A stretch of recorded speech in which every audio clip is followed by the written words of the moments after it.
तो फिल्म की शुरुआत में हम गाँव के कुछ बच्चों को देखते हैं जो खेतों में खेलने के लिए जा रहे थे। जाने से पहले अब्दी के डैड बोले, अंधेरा होने से पहले पहले वापस आ जाना। सभी बच्चों ने हाँ में सर हिलाया और चले गए। काफी घंटों ये खेलते रहे, यहाँ तक के अंधेरा होने वाला हो गया। सभी बच्चे अपने घर चले गए, लेकिन अब्दी और उसका दोस्त, उनका अभी भी खेलने का दिल चाह रहा था। खेलते हुए अचानक से उनकी बॉल खेतों में कहीं चली गई। शाम भी हो गई थी। अब्दी अपने दोस्त से कहता है, चलो घर वापस चलते हैं। लेकिन अब्दी का दोस्त वो बॉल लेना चाहता था, जिसके लिए वो खेतों में चला गया, लेकिन बॉल एकदम से गायब हो गई। एकदम से वहाँ पर अंधेरा भी छा गया और आगे बढ़ गए। अब्दी के दोस्त ने जब देखा तो उसकी बॉल एक छोटी लड़की के हाथ में थी। उसका चेहरा बहुत ही अजीब था, जैसे वो कोई शैतान हो। इस लड़की को देखकर भी अब्दी के दोस्त को डर नहीं लगता और वो उस लड़की के पीछे बॉल लेने के लिए जाता है, जबकि अब्दी उसे रोकता रह गया। खेतों से बाहर निकलकर अब्दी ने क्या देखा कि वो लड़की उसके दोस्त को पकड़ के उसके सर पे पत्थर मारकर उसका मर्डर कर चुकी है। ये देखकर वो घबराते हुए गांव में गया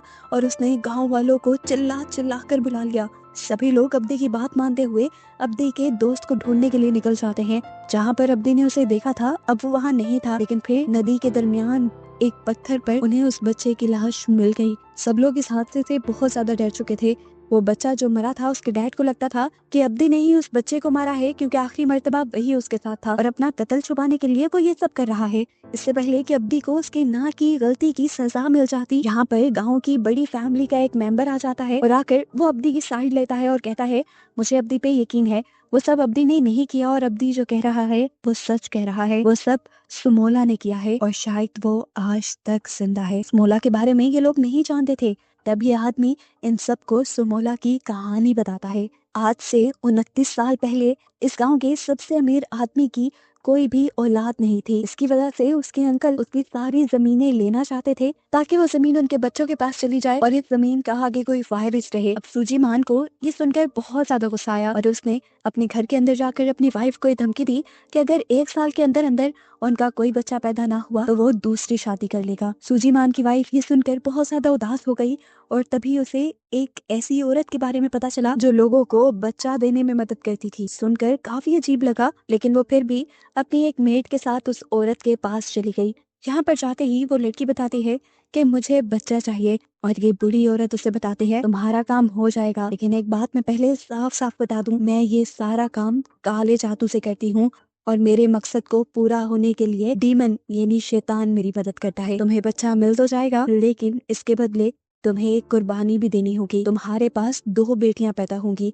जिसमें से एक बेटी तुम्हारी और दूसरी बेटी शैतान की होगी। एक का दिल बहुत अच्छा होगा तो दूसरी के अंदर सारी हरकतें ही शैतानी होंगी और तुमने शैतान की बेटी को किसी भी तरह का नुकसान नहीं पहुंचाना। अगर ऐसा किया तो तुम्हारा सब कुछ बर्बाद हो जाएगा। इस टाइम इस औरत को सिर्फ बच्चा चाहिए था, इसीलिए उसने इस बुढ़िया की सारी बातें मान ली। बुढ़िया ने भी कुछ रिचुअल किया और एक खून के अंदर कुछ चीजें मिलाते हुए वो खून इस औरत को पिला दिया और कहा, जाओ आज से 2 महीने बाद तुम्हें खुशखबरी मिल जाएगी। 2 महीने का वक्त गुजर जाता है और हमें पता चलता है कि सच में वो रिचुअल काम कर गया था। सूजीमान की वाइफ अब प्रेग्नेंट हो चुकी थी। सूजीमान खुशी से गांव में ये खबर फैला देने को कह देता है और यहाँ सूजीमान, जिसे पहले ही पता था कि उसके पास 2 बेटियां पैदा होंगी, वो दोनों के नाम सोचने लग जाती है। उसने एक बच्ची का नाम सुमाला और दूसरी का नाम कुमाला सोचा था। वक्त गुजरता है और वो दिन भी आ जाता है जब सूजीमान के घर उसकी बेटियों का जन्म होना था। उसके रूम में सोफे पे हम डीमन को भी बैठा हुआ देखते हैं। जैसे ही सूजीमान की पहली बेटी पैदा होती है तो उसमें कोई भी हरकत नहीं होती, जिससे लोग जान जाते हैं कि वो मर गई है। जैसे ही दूसरी बेटी पैदा होती है तो उसे देखकर सब लोग शॉक रह जाते हैं। उसकी दूसरी बेटी का मुंह डिफॉर्म था, यानी चेहरा बिगड़ा हुआ था। वो बहुत ही ज्यादा बदसूरत थी। जैसे ही सूजीमान ने उसे देखा तो गुस्से से उसका बुरा हाल हो गया। गुस्से में सूजीमान बाहर से जाकर एक चाकू ले आया और अपनी इस बेटी को मारने लगा। हालांकि उसकी वाइफ ने उसे मना भी किया, क्योंकि उसने डीमन के साथ डील की थी कि वो इस बच्ची को कुछ नहीं करेंगे, लेकिन सूजीमान को इस डील के बारे में नहीं पता था, इसीलिए उसने उससे स्टॉप करके मार डाला। उस बच्ची के मरते ही जो पहली बच्ची मरी हुई पैदा हुई थी, उसके अंदर भी एकदम से जान आ गई और वो रोने लगी। उसकी आवाज़ सुनकर सूजीमान बहुत ज़्यादा खुश हो जाता है और गांव वालों में ये खबर फैला देता है कि उसकी बेटी हुई। लेकिन चंद सालों बाद ये मालूम होता है कि उसकी बेटी भी एक तरफ से अपाहिज थी। उसकी बॉडी के राइट साइड का कोई भी हिस्सा, यहाँ तक के टांग और हाथ काम नहीं करते थे और उस बच्चे का नाम उन्होंने कुमाला रखा था। अब यहाँ पे हमें पता चलता है कि सूजीमान भी बचपन में इसी तरह पैदा हुआ था, लेकिन फिर उसकी कुछ थेरेपीज चली थी जिसके बाद से वो नॉर्मल हो गया। कुमोला की भी ये लोग थेरेपीज करवा रहे थे, लेकिन थेरेपीज का कुमोला पर कोई असर नहीं था। एक दिन हम देखते हैं कि कुमाला साइकिल के साथ खेल रही थी। जैसे ही उसकी मॉम उसे ऐसा करने से मना करती है तो पता नहीं क्यों उसे बहुत ज्यादा गुस्सा आ जाता है। वो अपनी मॉम के साथ बदतमीजी करती है तो उसके डैड यानी सूजीमान को ये देखकर और भी ज्यादा गुस्सा आता है और वो उसे उठाकर उसके कमरे में भेज देते हैं, जहाँ जाकर वो पागलों की तरह अपना सर पटकने लगती है। ऐसा लग रहा था जैसे किसी ने उसे पोसेस कर लिया है, लेकिन ये लोग इस चीज को नहीं समझ पाते और कुमोला को पागल समझ लेते हैं। एक पागल बच्ची को सूजीमान अपनी बच्ची नहीं मान सकता था, इसीलिए उसने इस बच्ची को काल कोठरी में बंद करवा दिया। सालों गुजर जाते हैं और दिखाया जाता है कि आज भी कुमोला से कोई भी अच्छे तरीके से प्यार नहीं करता, यहाँ तक कि उसकी मॉम भी नहीं। उसे ये लोग उसी काल कोठरी में बंद करके रखा करते थे और यही चीजें अक्सर कुमाला की मॉम को दुख दिया करती थी, क्योंकि कुमाला की मॉम को याद है कि डेविल के साथ डील में उसने ये वादा किया था कि वो दोनों ही बच्चियों को बहुत लाड से पालेगी, लेकिन एक को तो पैदा होते ही मार दिया गया था और दूसरे के साथ भी ये लोग बहुत बुरा सलूक कर रहे थे। देखने को मिलता है कि एक दिन कुमोला काल कोठरी से भागकर मार्केट में आ जाती है। मार्केट में बहुत सारे बच्चे थे जो जैसे ही कुमाला को देखते हैं तो उसके खराब हाथ पांव का मजाक उड़ाने लग जाते हैं, उसको बॉल्स में मारते हैं और कीचड़ भी उसके मुंह पे लगा देते हैं, जिससे कुमोला को बहुत बुरा लगता है। सूजीमान और उसकी वाइफ जो यही मार्केट से गुजर रहे थे वो अपनी बेटी के साथ ये बुरा सलूक होते देखते भी हैं, लेकिन उसे रोकते नहीं। इसके बाद सूजीमान एक नौकर के जरिए कुमाला को घर बुला लेता है और एक हंटर से उसे बहुत मारता है, क्योंकि उसने हमेशा कुमोला को बाहर जाने से मना किया था। सामना में और जो सूजीमान की वाइफ की मेट थी वो कुमोला से बहुत प्यार करती थी। वो कुमोला को बचाने की कोशिश करती है लेकिन ज्यादा कुछ नहीं कर पाती। सूजीमान जब उसे मार मार के यहाँ से चला जाता है तो सम कुमोला की कमर पे दवाई लगाती है, उसे चुप करवाती है और उसे अच्छा फील करवाने के लिए पियानो बजाने को कहती है। उन्होंने तो आज कमोला के लिए एक डॉल भी बनाई थी जो उसे वो गिफ्ट में देती है, क्योंकि आज कमोला का बर्थडे था जो किसी और को याद नहीं था। रात में अब कमोला सो जाती है और आधी रात में उसकी अलमारी का दरवाजा नॉक होता है और दरवाजा खोलकर उसमें से समोला की यानी इसकी दूसरी बहन की सोल निकल कर आती है, जिसे उसके डैड ने पैदा होते ही मार दिया था। कुमाला समोला की स्पिरिट से डर रही थी, लेकिन सुमाला ने उसे गले लगाया और उसे यकीन दिलाया कि नहीं, मुझसे नहीं डरो, मैं तुम्हें कोई नुकसान नहीं पहुंचाऊंगी क्योंकि तुम मेरी बहन हो। मुझे भी तुम्हारे डैड ने मारा था और वो अब तुम्हारे साथ भी बुरा सलूक करते हैं। मैं इन सब चीजों का बदला लूंगी। ये सब बातें करने के बाद हम सुमाला के स्पिरिट को अजीब तरीके से हंसता हुआ देखते हैं, जैसे वो कोई घटिया प्लानिंग कर रही हो। यहाँ तक कि शीशे में उसकी स्पिरिट फिलहाल नजर भी नहीं आ रही थी। अगले दिन हम देखते हैं कि कुमोला जब पियानो बजा रही थी तो उसके डैड इस आवाज से बहुत ज्यादा तंग हो रहे थे। इतना तंग हुए वो कि उन्होंने आकर कुमोला को थप्पड़ मार दिया। यहाँ पर उसकी वाइफ भी बैठी हुई थी जिन्होंने कमोला को कुछ नहीं कहा और ना ही कमोला को चुप करवाया। सम ने ही इस मर्तबा भी कमोला को चुप करवाया। साफ बात थी कि उसकी मॉम भी उससे प्यार नहीं करती थी। अब जिस टाइम सम उसे स्ट्रॉन्ग होने को कह रही थी उसी टाइम उसकी बॉडी में एक बहुत बड़ा चेंज आता है। वो उठ खड़ी होती है और नॉर्मल तरीके से चलने लग जाती है। हालांकि वो चल नहीं पाती थी। चलते हुए वो अपने डैड की स्टडी में गई और जाते ही उसने एक पेन उठाकर अपने डैड के हाथ में स्टैब कर दिया।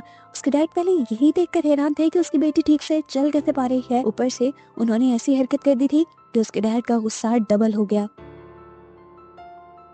ये सब असल में कुमाला ने नहीं बल्कि सुमाला की स्पिरिट ने किया था, लेकिन इसकी सजा अब कुमाला को ही मिलनी थी। उसके डैड उसे एक क्रॉस पे बंधवा कर कड़कती धूप में गांव में लटका देते हैं और कोई भी कुमाला की मदद नहीं करता। अब इस चीज का बदला तो सुमाला लेकर ही रहेगी। रात में खाना खाने के टाइम जब कुमाला को लेकर जाया जाता है खाना खिलाने के लिए तो सुमाला की सोल दोबारा से उसे पोजेस कर लेती है और कुमाला अजीब तरीके से अपने कपड़े उतारते हुए डाइनिंग टेबल पे ही गलत काम कर देती है, जिसके बाद वो अजीबोगरीब हरकत भी कर रही थी। कुमाला की मॉम को बहुत ज्यादा गुस्सा आ रहा था, लेकिन जब उन्होंने शीशे में देखा कि उससे ये सब कुछ सुमाला की सोल करवा रही है तो वो भी बहुत ज्यादा परेशान हो गई और डर गई। कुमाला की मेड उसे यहाँ से लेकर जाने लगती है, लेकिन कुमाला अपने आप को वहाँ से छुड़वा लेती है और भागकर फॉर्म्स में जाकर वहाँ से कच्ची मुर्गियाँ खाने लग जाती है। कुछ देर बाद जब उसे होश आता है तो सम उनसे पूछती है, कुमाला तुम ये सब क्यों कर रही हो? तुम तो ऐसी नहीं थी। जिस पे वो सच सच बता देती है, मैं ये सब नहीं कर रही, ये सब मुझसे कुमाला की सोल करवा रही है। कुमाला की मॉम भी ये बातें सुन चुकी थी और अब उनको डर लगने लग गया था। वो जानती थी कि उन्होंने डीमन से की हुई डील तोड़ दी है और अब उस औरत की वार्निंग के मुताबिक उनका पूरा खानदान, उनकी सब चीजें तबाह हो जाएंगी। वो जानती थी कि अगर इस सब को ठीक करने में कोई इसकी मदद कर सकता है तो वो बूढ़ी औरत ही है। वो उससे मिलने के लिए जब नदी के पास जाती है तो नदी पार करवाने वाला आदमी उसे बताता है कि वो औरत 1 महीने पहले ही मर चुकी है। वो अब डर गई अपनी मेड सम को भी सारी बातें बता देती है कि उसने प्रेग्नेंट होने के लिए एक डीमन का सहारा लिया था, एक डीमन से डील की थी और वो डील वो तोड़ चुकी है, जिसके बाद अब बहुत बुरा होने वाला है। वक्त गुजरता रहता है और हम देखते हैं कि सालों गुजरने के बाद भी कुमाला के साथ बुरा सलूक ये लोग करते रहते थे। सम अपने मालिक से यानी सूजीमान से कुमाला के ऊपर ये जुल्म बंद करने को कहते हैं, लेकिन वो एक नहीं मानते और कहते हैं कि कुमाला दिन ब दिन बदतमीज होती जा रही है और उसे सजा देना जरूरी है। उसकी सजाओं के बावजूद भी सम कुमाला के पास जाती है और कुमाला से कहते हैं, मैं तुम्हारी हूँ और मुझे तुम बहुत प्यारी हो, चाहे तुम जैसी भी हो। ये सारी बातें सुनकर कुमाला के दिल में सम के लिए इज्जत और भी ज्यादा बढ़ती रही और अपने पेरेंट्स के लिए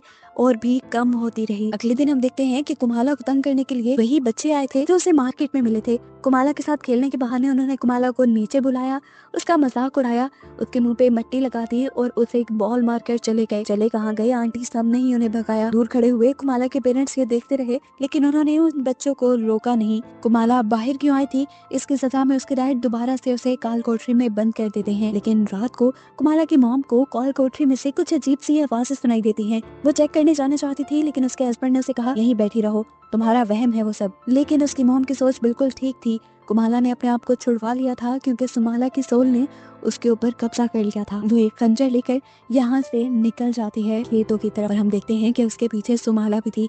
वो उस बच्चे के पास गई जिसने उसके हैंडीकैप होने का मजाक उड़ाया था। वो बच्चा कुमाला को चलता देखकर और उसके पीछे सुमाला की सोल को देखकर बुरी तरह डर गया। इससे पहले कि वो भागकर अपने घर की तरफ बढ़ता, कुमाला ने उसे पीछे से पकड़ा और अपने हाथ में पकड़ा हुआ खंजर उसकी कमर में स्टैब करते हुए उसे मार डाला। अब उसके बाकी 2 साथी जो अभी भी रात को बाहर निकले हुए थे, कुमाला अब उन दोनों के पास गई। पहले तो उसने इन दोनों को खूब डराया, उनका मजाक बनाया और फिर उन दोनों के ऊपर हमला करके भी उन्हें मार डाला। वो तीनों बच्चे जो रात में मरे थे, अगले दिन उनके पेरेंट्स और पूरे गांव वाले उन्हें ढूंढने लगे, लेकिन पूरे गांव में से वो बच्चे नहीं मिले। तब गांव वालों ने अगले दिन दूसरे गांव में जाकर उन बच्चों को ढूंढने का फैसला किया और तब तक किसी भी बच्चे को सूरज ढलने के बाद घर से बाहर निकलने से मना कर दिया। अब बाकी सारे बच्चे अपने बड़ों के कहने के मुताबिक घर के अंदर ही छुप कर बैठे हुए थे और सारे ये बात कर रहे थे, क्या पता वो तीनों हमें तंग करने के लिए गए हों। अभी वो यही सोच ही रहे थे कि यहाँ पर कुमोला ने आकर बॉल रख दी, फिर वो बॉल उठाकर बाहर ले गई।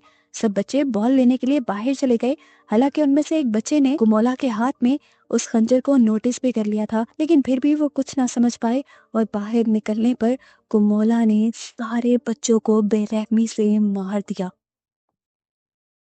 अब सुबह होने पर गांव वालों को मरे हुए बच्चों की लाशें मिलना भी शुरू हो जाती हैं। एक लाश को कुएं के पास पत्तों के नीचे छुपाया गया था, जबकि एक लाश को कुएं के अंदर डाल के छुपाया गया था, क्योंकि जब सब ने पानी निकाला तो कुएं के अंदर खून था। बाकी सब बच्चों की लाश खेतों में पड़ी हुई थी और उन सब के सरों को बॉडी से अलग कर दिया गया था। सबके सर एक डंडे में इस तरह पिरोए गए थे जैसे मोती हों, एक के बाद एक ऊपर नीचे करके, जिसे देखकर सभी बहुत ज्यादा डर गए, यहाँ तक के सूजीमान भी। अब इन सारी बच्चों की लाशों के पास क्योंकि कुमाला की डॉल मिली थी, तो सबको लगा कि ऐसा सब या तो कुमाला ने किया है या उसके डैड ने। जैसे ही सारे गांव वाले सूजीमान के घर आए तो सूजीमान ने उनसे कहा, तुम्हारे पास कोई सबूत है कि ये सब मैंने किया है? और अगर तुम मेरी बेटी के ऊपर इल्जाम लगाना चाहते हो तो ये सब कैसे कर सकती है? वो तो ठीक से चल भी नहीं पाती। सूजीमान भी मान नहीं सकता था कि ये सब कुमाला ने किया है, लेकिन फिर उसके माइंड में आया कि कभी कभार कुमाला चलने भी लगती है और अजीबोगरीब हरकतें भी करती है, हो सकता है कि ये सब उसने किया हो।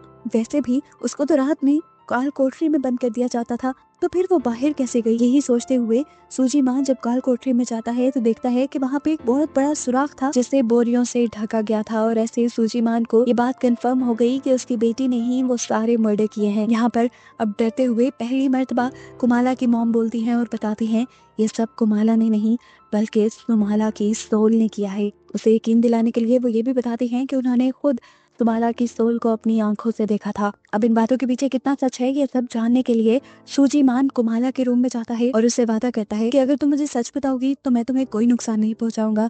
बताओ इस सब के पीछे कौन है। और यहाँ पर कुमाला बता देती है कि इस सब के पीछे सुमाला की सोल है। कुमाला बताती है कि मैंने उसे बहुत रोकने की कोशिश की थी लेकिन वो नहीं मानी। कुमाला ये भी बताती है कि सुमाला की सोल ने उससे वादा किया है कि जितने भी लोग कुमाला को परेशान करते हैं वो उन सबको मार देगी। और यहाँ पर सुजीमान को अपना ही डर हो गया क्योंकि सबसे ज्यादा टॉर्चर तो सुजीमान ने खुद कुमाला को किया था। डरते हुए वो नीचे जाता है और अपने नौकर से कुमाला को और भी ज्यादा जोर से काल कोठरी में बंद करने को कहता है ताकि वो चल ना पाए और सुमाला की सोल उससे कुछ करवा ना पाए। उसके बाद वो एक शेमन के पास गया इन सारी चीजों के इलाज के लिए। शेमन ने यहाँ पे कुछ मंत्र पढ़े और इस कहानी को जानने की कोशिश की कि आखिर कुमाला के पीछे वो सोल पड़ी हुई क्यों है। और उन्हें यहाँ पर वो सारा कुछ नजर आ गया कि किस तरह उसकी वाइफ ने सिर्फ बच्चे पैदा करने के लिए डीमन से कॉन्ट्रैक्ट कर लिया था। इस सारे कॉन्ट्रैक्ट के बारे में वो सूजी मान को भी बता देते हैं। हमें पता चलता है कि कुमाला और सुमाला का आज 9वां बर्थडे भी था। सम जब कुमाला को प्यार करने के लिए उसके पास आई तो उसने एक गिफ्ट के तौर पे सम को कहा कि तुम आज मेरे पास मत आना क्योंकि सुमाला ने मुझे बताया है कि रात 12 बजे के बाद वो यहाँ पर मौजूद सभी लोगों को मार देगी और मैं नहीं चाहती वो आपको कोई नुकसान पहुँचाए। उसकी बात मानते हुए सम अपने बेटे को लेकर यहाँ से जाने लगती है। हालांकि उसका बेटा पूछता भी है कि हम ये सब छोड़ के क्यों जा रहे हैं, यहाँ पर तो हमें सब मिलता है, लेकिन सम कोई जवाब नहीं देती। रात में सूजीमान का नौकर जब कुमाला को खाना देने के लिए आता है तो वो उसे पसंद नहीं आता। वो जब खाना चेंज करने को कहती है तो नौकर उससे बदतमीजी करने लग जाता है। तो इस टाइम वो पास पड़ा एक कॉकरोच उठाकर अजीब तरीके से खाती है जो उसे अब मजे का भी लग रहा था। ये देखकर उस आदमी का भी दिल खराब हो गया। सीन कट होकर अब हमें सूजीमान और शेमन को दिखाया जाता है जहाँ सूजीमान शेमन से ये सब ठीक करने के बारे में पूछ रहा था। अचानक शेमन की आंखें सफेद हो गईं और वो डर गया। शेमन ने बताया आज डीमन यानी सोलोमा कमोला पर पूरी तरह अपना काबू कर लेगी और हर चीज तबाह कर देगी। ये सब ठीक करने के लिए और उसकी पावर्स को कम करने के लिए शेमन उसे एक खंजर देता है। वो कहता है कि तुम बस उसकी पावर्स को कम करके मेरे पास ले आना, मैं बाकी उसे संभाल लूंगा। उसने सूजीमान से भी कहा कि अगर चीजें तुम्हारे हाथ से निकल जाएं और तुम उसे यहाँ ना ला पाओ तो तुम कुमोला के दिल में ये खंजर स्टैब करके उसे वहीं पे मार देना, क्योंकि हम लोग शैतान के इस बच्चे को यहाँ इंसानी दुनिया में नहीं छोड़ सकते वरना वो इंसानों को बार बार मारता रहेगा। अब दिखाया जाता है कि कुमोला ने अपने आप को आजाद करवा लिया है। जाहिर सी बात है सुमोला की हेल्प से। वो अब उस नौकर के कमरे के बाहर आकर रोने का ड्रामा करती है जिस नौकर ने उसे अच्छा खाना नहीं दिया था। ये नौकर जब कुमोला को पकड़ने की कोशिश करता है तो कुमाला उसे ही मारने की कोशिश करती है। वो आदमी डर कर वहां से भागने लग जाता है और अब कमोला उसके पीछे पड़ जाती है। वो आदमी बच बच के भाग रहा था लेकिन कमोला ने दरवाजे के ऊपर स्टैब कर करके दरवाजे को तोड़ दिया और फिर घर के अंदर आ गई। वो आदमी उससे बचने के लिए भाग रहा था। पीछे से कमोला ने चाकू को गोल गोल घुमाते हुए उसकी तरफ फेंका जिससे चाकू उसके जिस्म में स्टैब हो गया और वो वहीं मर गया। इसके बाद हमें कमोला की मॉम को दिखाया जाता है जिसकी आंख पियानो की आवाज से खुली थी। उसकी मॉम जब नीचे आई तो उन्होंने देखा कि कुमाला ही पियानो बजा रही थी और उसको देखते ही कुमाला अजीब तरीके से उनकी तरफ चाकू लिए बढ़ने लगी। उसकी मॉम ने देखा कि शीशे में सुमोला ही उससे ये सब करवा रही थी। ये देखते हुए वो सुमोला से माफी मांगने लगी और खुद पीछे की तरफ बढ़ने लगी जहाँ उसे अपने नौकर की लाश भी दिख गई। उसे पता था कि अब ये दोनों उसे भी मार देंगी, इसीलिए वो भागकर अपने रूम में जाकर अपना दरवाजा बंद कर लेती है और उसके आगे एक स्टूल भी लगा लेती है। सुमोला बार बार दरवाजे को खंजर से स्टैब करते हुए उसे मारने की कोशिश करती है और फिर ताकत लगाकर ये दरवाजा ही खोल देती है। कुमाला की मॉम उससे माफी मांगती रही लेकिन उसने उसके ऊपर रहम नहीं किया और खंजर को उसकी टांग में स्टैब करते हुए उसे मारने की कोशिश की। इस टाइम उसकी मॉम को बहुत दर्द हो रहा था। वो जानती थी कि कुमोला की बॉडी पे पूरी तरह सुमोला का कंट्रोल है। वो सुमोला से कहती है मेरी एक आखिरी ख्वाहिश है कि मुझे कुमोला से बात करने दो। ये सुनकर सुमोला ने कुमोला के ऊपर से कंट्रोल छोड़ दिया और उसकी मॉम ने कुमोला से माफी मांगी कि हमेशा मैंने अपने आप को डांट से बचाने के लिए तुम पर जुल्म होने दिए। मैं बहुत बुरी माँ थी। अपनी माँ को इस तरह माफी मांगते देखकर कमोला को बहुत ज्यादा बुरा लग रहा था। वो अपनी माँ को माफ करना चाहती थी लेकिन तभी समोला ने दोबारा उसकी बॉडी पे कंट्रोल ले लिया और फिर उसके हाथ काटते हुए उसकी बॉडी में भी स्टैब करके उसे मार डाला। इतनी देर में सूजीमान भी घर आ चुका था। घर आया तो सबसे पहले उसे नौकर की और फिर अपनी वाइफ की लाश दिखी जिसे देखते ही वो बिल्कुल टूट गया। वो जानता था कि समोला को मारने और कमोला के साथ गलत रवैया रखने में सिर्फ उसी की गलती थी, लेकिन सजा अब उसकी वाइफ को मिली थी। वो भी यही सब सोच ही रहा था कि उसे अचानक अपने रूम में चेयर हिलती हुई फील हुई, जिस पर उसने देखा कि कमोला बैठी हुई थी और समोला उस चेयर को हिला रही थी। उसके देखते ही समोला अपनी बहन की बॉडी के अंदर चली गई और पूरा कंट्रोल लेते हुए अब अपने डैड को मारने के लिए उसकी तरफ बढ़ी। अपने आप को बचाने के लिए सूजीमान तेजी से घर से बाहर निकल जाता है और गांव में जाकर ढोल बजा देता है और सबको जगाता है। जगाने के बाद उसने सबको अपनी वाइफ और अपने नौकर के मरने के बारे में बताया। गांव वाले फौरन उसके घर जाते हैं और 2 लाशों को देखकर उनको भी दुख होता है। सूजीमान ने किसी को भी ये नहीं बताया था कि ये दोनों मर्डर उसकी बेटी कोमोला ने किए हैं। वो सबको कमोला को ढूंढने को कहता है और बताता है कि उसे कमोला को एक शेमन के पास लेकर जाना है। इसकी ये बातें सुनकर सबका दिमाग खटक जाता है और वो समझ जाते हैं कि जरूर इन दोनों को कमोला ने मारा है और कमोला ने ही गांव के बाकी बच्चों को भी मारा था। इनके सर पे खून सवार हो जाता है और वो कमोला को मारने के लिए बढ़ जाते हैं। हालांकि कमोला को मारना नहीं था, ये बात सूजीमान समझाता इससे पहले ही गांव वाले यहाँ से चले गए। अब सूजीमान खुद ही एक खंजर और रस्सी और कुछ चीजें लेकर कमोला को ढूंढने के लिए निकल जाता है। आगे बढ़ने पर उसे दिख भी गई कमोला, लेकिन अगले ही पल वो जंगल की तरफ भाग गई। खेतों में जैसे ही सूजीमान आता है तो कोई पीछे से उसके ऊपर हमला कर देता है। ये कमोला ही थी। अपने आप को बचाने के लिए सूजीमान ने पास पड़े एक पत्थर को उठाकर कमोला के सर पे वार किया और उसे बेहोश कर दिया। वो उसे मारना चाहता था लेकिन मार नहीं पाया, क्योंकि वो जान गया था कि इस सब में गलती उसकी है ही नहीं। इस सब में गलती तो समोला और उसकी वाइफ की थी। अपनी बेटी को प्यार ना करने की वजह से उसे बहुत दुख और पछतावा हो रहा था। वो बहुत बुरी तरह रोने लगा। उसने अपनी बेटी को भी एक बोरी में बंद कर दिया, पर देखा कि अचानक से उसकी बेटी बोरी से गायब हो गई। तो मौला ने असल में उसे बोरी से बाहर निकाल दिया था और वो दोबारा अपने डैड के ऊपर हमला करने के लिए बढ़ी। लेकिन इस मर्तबा सूजीमान चीजें हाथ से निकलने नहीं देना चाहता था। कुमोला के दिल की तरफ हमला कर देता है और फाइनली वो गिर जाती है। पर कुछ ही देर बाद हंसते हुए उसे दोबारा होश आ जाता है। सूजीमान उसे देखकर बुरी तरह कंफ्यूज था। तब कुमोला ने उसे बताया कि जब से समोला यानी मैं इसकी बॉडी में आई हूँ, तब से इसकी पूरी बॉडी बदल सी गई है।